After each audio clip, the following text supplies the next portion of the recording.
Assalomu alaykum, hurmatli kuzatuvchilar. Bugungi mavzuyimiz, xudo xohlasa, sut sog'ish apparatlari haqida bo'ladi. Ya'ni mollarimizni qiynamasdan sut sog'ish apparati.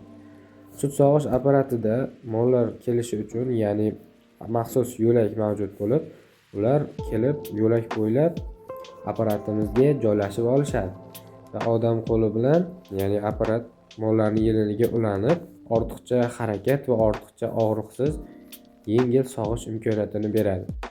Bu apparatlarimiz hozirda bemalol murojaat qilib o'rnatish bo'yicha murojaat qilishlaringiz mumkin. Ya'ni biz qilib bera olamiz bemalol.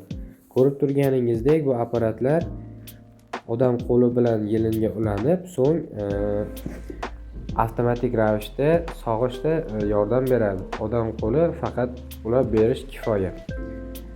Ya'ni bu apparatlarimiz o'zi avtomatik ravishda ishlaydi.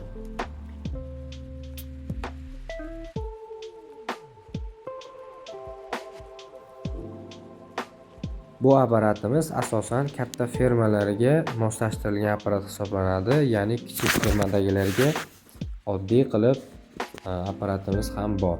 Kimga shunaqa xizmatlar kerak bo'ladigan bo'lsa, bemalol mos jamoasiga murojaat qilishingiz mumkin.